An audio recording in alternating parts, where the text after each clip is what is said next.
खबर यूपी के जनपद मुरादाबाद से है, जहां कलेक्ट्रेट पहुंच आराध्यम इंफ्रास्ट्रक्चर की मालिक आभा चौधरी, उनके पति सचिन चौधरी ने जीएसटी विभाग, स्थानीय प्रशासन पर मिलीभगत के गंभीर आरोप लगाए हैं।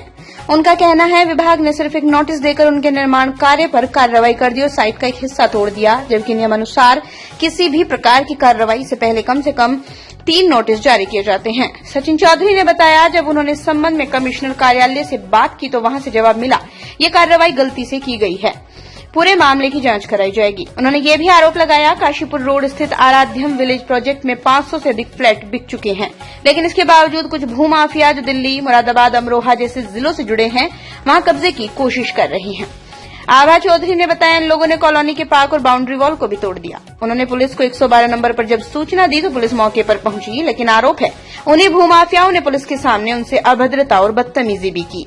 इस घटना के बाद 3 बार उन्होंने लिखी शिकायत भोजपुर थाना प्रभारी को दी, लेकिन कोई कार्रवाई नहीं हुई। अब वो डीएम और एसएसपी मुरादाबाद से न्याय की गुहार लगाने पहुंची है। उनका कहना है कि शायद उनके पति कांग्रेस पार्टी से जुड़े हैं, इसी वजह से उनके साथ ये भेदभावपूर्ण रवैया अपनाया जा रहा है।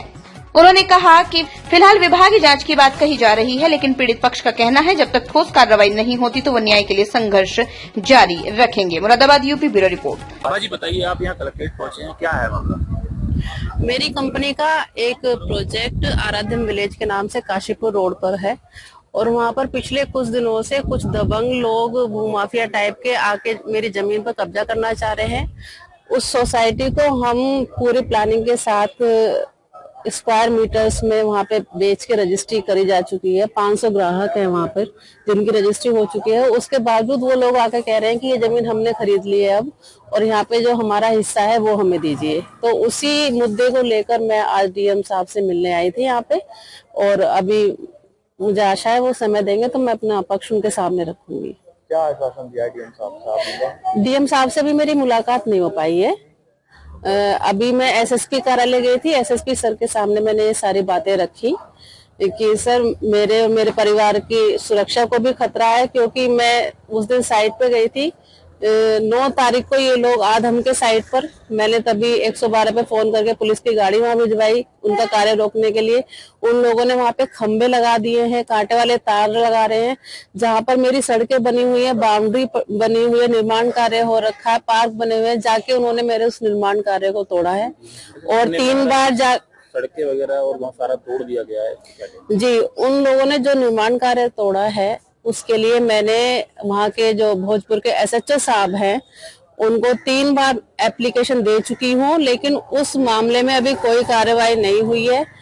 तो मैं उसी के लिए एसएसपी सर से अनुरोध करने आई थी कि इन लोगों के खिलाफ एफआईआर दर्ज की जाए, क्योंकि किसी के घर को कोई कैसे तोड़ सकता है? आप कैसे बुलडोजर लेके पहुंच जाएंगे कहीं पे?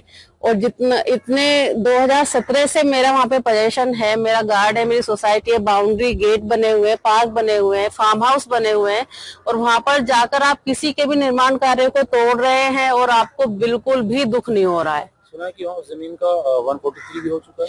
जी हाँ, उस जमीन का 143 हो चुका है, क्योंकि वो सब आवासीय में आते हैं। हमने आवासीय प्लॉट वहाँ पे बेचे हैं, और इन लोगों ने जो पैसे देकर ये कागज खरीदे उस जमीन के, इन्होंने उसे कृषि योग्य भूमि बताया है।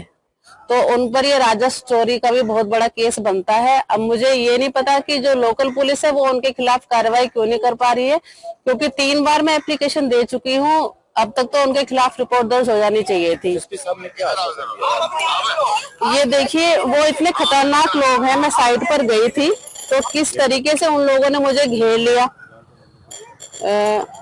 देखिए, और पुलिस वहीं खड़ी थी। इनमें से किसी की हिम्मत नहीं हुई कि इनसे बोले कि आप महिला से किस तरीके से बात कर रहे हैं। मैं ये नहीं समझ पा रही हूँ कि कोई भी लोग आते हैं। देखिए, इस प्रकरण को चलते हुए 2 महीने हो गए हैं, और 2 महीने में 3 बार मैं जा चुकी हूँ, और करीब 3 बार ही मैंने 112 पर फोन करके पुलिस को भी बुलाया है। और मैं ये नहीं समझ पा रही हूँ कि किसी का निर्माण कार्य तोड़ने के बाद भी उन लोगों पर एफआईआर दर्ज क्यों नहीं हो रही है, मुझे समझ नहीं आ रहा है। क्या वो लोग झगड़ा करना चाहते हैं? क्या जी, वो झगड़ा करना चाहते हैं। वो चाहते हैं कि किसी न किसी मुद्दे में मुझे या मेरे पति को फंसा दें, क्योंकि मेरे पति कांग्रेस पार्टी की राजनीति करते हैं।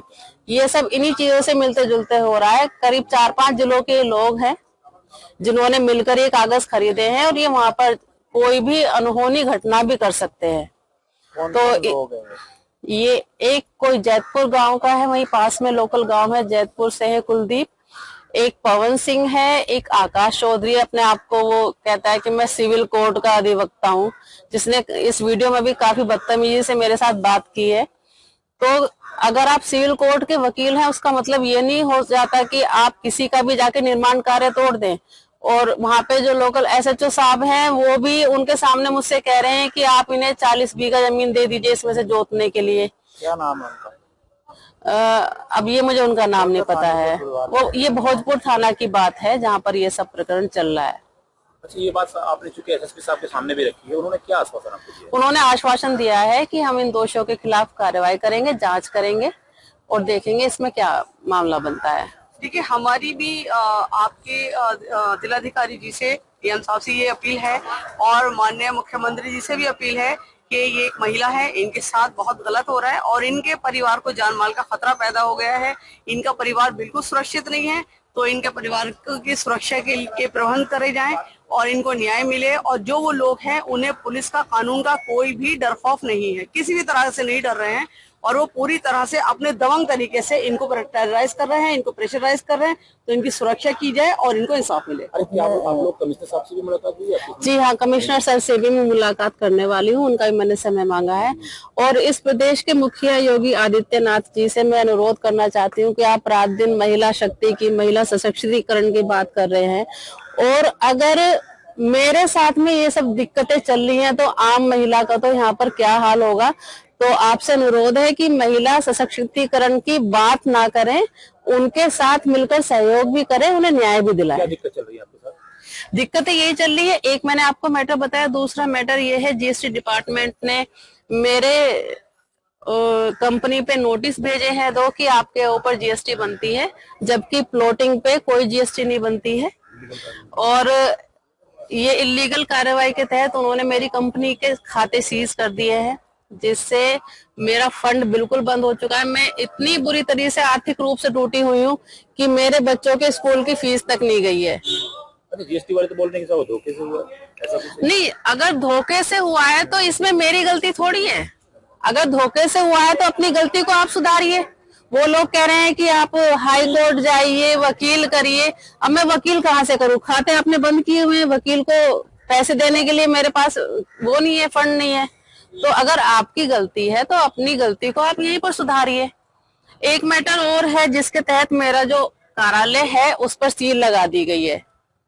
अब मुझे ये भी समझ नहीं आ रहा है कि आराध्या बिजनेस सेंटर के नाम से मेरी बिल्डिंग है, उसमें मैं ये पूरा का पूरा जो कॉम्प्लेक्स है ग्राहकों को बेच चुकी हूँ, उसमें मेरा कोई रोल नहीं है। इन लोगों ने जाके मेरे ग्राहकों के ऑफिस सील कर दिए हैं। पता नहीं किस चीज के चलते हुए मेरे साथ में ये चीजें की जा रही है। सारी चीजें मेरे साथ ही हो रही हैं, किसी को कोई दिक्कत नहीं है। मेरी कंपनी के खाते भी सीज कर दिए हैं, मेरी कंपनी के ऑफिस, मेरे ग्राहकों के ऑफिस सील कर दिए गए हैं, मेरी साइटों पर कब्जा करने की कोशिश हो रही है। तो ये तो मुझे साफ साफ समझ में आ रहा है, क्योंकि हम कांग्रेस की राजनीति कर रहे हैं, तो उसके चलते ही ये सारी चीजें हमारे साथ में हो रही है। तो ये जब पानी सर से ऊपर बढ़ गया, तब मुझे यहाँ पर आकर मुखर होना पड़ा, अपनी आवाज यहाँ पे आकर उठानी पड़ी, क्योंकि अब हो सकता है कि मेरी फैमिली के साथ, मेरे परिवार के साथ, मेरे पति के साथ ये कुछ गलत कर सकते हैं। ये कुछ लोगों का समूह है। इसलिए मैं आपसे भी अनुरोध करना चाहती हूँ, प्रशासन से अनुरोध कर रही हूँ कि ये जो भी छोटे मोटे मैटर चल रहे हैं, इनका संज्ञान लेकर इन दोषियों पर चिन्हित करके कड़ी कार्रवाई करें और मेरे ऑफिस की सील खुलवाएं, मेरी कंपनी के खाते खुलवाएं, क्योंकि मेरी कंपनी के एम्प्लॉयज को मैं सैलरी नहीं दे पा रही हूँ, मेरे बच्चों के स्कूल की फीस नहीं जा रही है, मेरे सभी तरह की जो आर्थिक गतिविधियां हैं वो बंद हैं। मामला ये है कि हमारी एक पारिवारिक कंपनी है आराध्या इंफ्रा बिल्डर्स, उस पर लगातार जो है धोखे से कार्रवाइयां हो जाती हैं, पता नहीं कैसे। एक जीएसटी विभाग ने 72 लाख का नोटिस जारी करके अकाउंट सीज कर दिए, एक्स पार्टी एक नोटिस तक भी नहीं दिया, जबकि 3 नोटिस मैंडेटरी होते हैं। दूसरी बात, अभी प्लॉटिंग जीएसटी में आई नहीं है, उसके बाद भी कर दिया। अब एक दिन मैं कमिश्नर साहब के वहां गया था, तो कुछ लोगों ने मुझे बताया सब धोखे से हो गया, हमें लगा फ्लैट होंगे। इतने पढ़े लिखे लोग यार, धोखे से हो गया। उनका धोखे से हो गया। यहाँ पे ये लोग परेशान हो रहे हैं, खाता बंद है, क्योंकि सब कुछ पैसे से चलता है। तो इसलिए कमिश्नर साहब से मिलेंगे, डीएम साहब से मिलेंगे। मुलाकात हो नहीं पाई कल भी, आज उनका वेट कर रहे हैं, थोड़ा लेट हो रहे हैं। दूसरा मुद्दा ये है कि एक लैंड है आराध्यम इंफ्रा बिल्डर के नाम, 2016 से भोजपुर थाने में है, ये गोदी हमीरपुर। वो लैंड रजिस्ट्री हुए को भी लगभग 8-2 साल हो गए। वो मीटरों में आगे बिक गई, 143 उसमें अप्लाइड हो गया, सड़कें वहां बन गई, पार्क बन गए, और लगभग 500 प्लॉट वहां बिक चुके हैं जिनकी रजिस्ट्रियां हो चुकी हैं। 143 लैंड है वो। कुछ लोगों ने उसमें संभल के, कुछ लोग हैं, कुछ लोग अमरोहा के हैं, कुछ लोग मुरादाबाद के हैं और कुछ लोग दिल्ली के हैं। 4-5 जिलों के लोगों ने वो उसी सेम गाटा संख्या को एग्रीकल्चर में रजिस्ट्री कराया है। मुझे ये समझ में नहीं आता, जब ऑलरेडी 10-12 साल से वहां पे प्लॉटिंग होके पार्क बन चुके हैं, उन लोगों ने पार्क तोड़े कैसे? 2 महीने से आबाजी चक्कर लगा रही है थाने के, साहब पार्क तोड़ दिए, कह रहे तोड़ दिए तो क्या हो गया, इनकी जमीन है तोड़ दिए। देखिए, जमीन जिसका पोजीशन होता है, जिसकी पहले रजिस्ट्री होती है, उसकी होती है। अगर कोई इस तरह से किसी का बनाया हुआ सामान तोड़ेगा तो किसी का भी गलत बात है। तो उन लोगों पे कार्रवाई के लिए कप्तान साहब के पास आए, तो उनसे मुलाकात हो गई है। क्या आश्वासन? आश्वासन उन्होंने जांच लिख दी है, तथ्य जांच होंगे और मदद की जाएगी। आश्वासन दिया है कि मदद की जाएगी। डीएम साहब अभी है नहीं, तो वो आएंगे। क्या लग रहा है कार्रवाई क्यों हो रही है? नहीं, देखिए, ये तो अब इतना पता होता तो फिर सोल्यूशन ढूंढ लेते वहां से। कार्रवाई हो रही है, लेकिन धोखे से हो रही है और गलत तरीके से हो रही है। कार्रवाई अगर सही हो तो समझ में आता है। तीसरी बात यह है, इन्होंने एक उपभोक्ता फॉर्म के किसी नोटिस पे लगभग 36 लाखों का नोटिस था, उसमें आराध्यम इंफ्रा बिल्डर के खिलाफ उपभोक्ता फॉर्म का नोटिस जारी हुआ, जिसमें कस्टमर से कॉम्प्रोमाइज हो गया था। उसके बाद उसको चेक दे दिए गए थे, उसने 5 लाख का चेक कैश भी करा लिया, तुरंत खाते सीज हो गए, उसके 5 चेक बाउंस हो गए। जब खाते सीज होंगे तो कैसे करेंगे? उसके बाद इन्होंने क्या किया, मेरे नाम से एक ऑफिस है वहां पे, उसको सीज कर दिया। मेरे पास वो उसका पोजीशन और अलॉटमेंट और एनओसी 2022 से है। मैडम जब चुनाव लड़ी थी तो वो पहले से ही एफिडेविट में जो इलेक्शन कमीशन में लगता है उसमें खुला हुआ है। वो कह रहे जी ये भी आप मैडम का ही माना जाएगा क्योंकि आप उनके पति हैं। मैंने कहा ठीक है भाई, होता होगा प्रोसेस कोई। एक हमारे कस्टमर है नोएडा के, उनका भी सीज कराए हैं। उन्होंने भी बेचारे 2019 में खरीदा था कंपनी से, वो 53-54 लाख रुपए देकर उन्होंने लिया था उस टाइम पे, उनका भी सीज कर दिया है। कंपनी की कोई चीज नहीं सीज नहीं की है। कंपनी कह रही है हमारा आइटम कोड कर लो, कि नहीं साहब आपका नहीं करेंगे, ये करेंगे हम। 20-21 लाख रुपए की रिकवरी है, 7-8 करोड़ रुपए की कुर्की कर ली। बस थोड़ा सा कंफ्यूजन हो रहा है, इसलिए कमिश्नर साहब से मिलेंगे। कुछ नहीं चाहते, बस ये चाहते हैं कि भाई अगर ठीक हुआ है तो ठीक हो गया होगा, अगर गलत हुआ हो तो ठीक कर दिया जाए, और ज्यादा कुछ। धन्यवाद।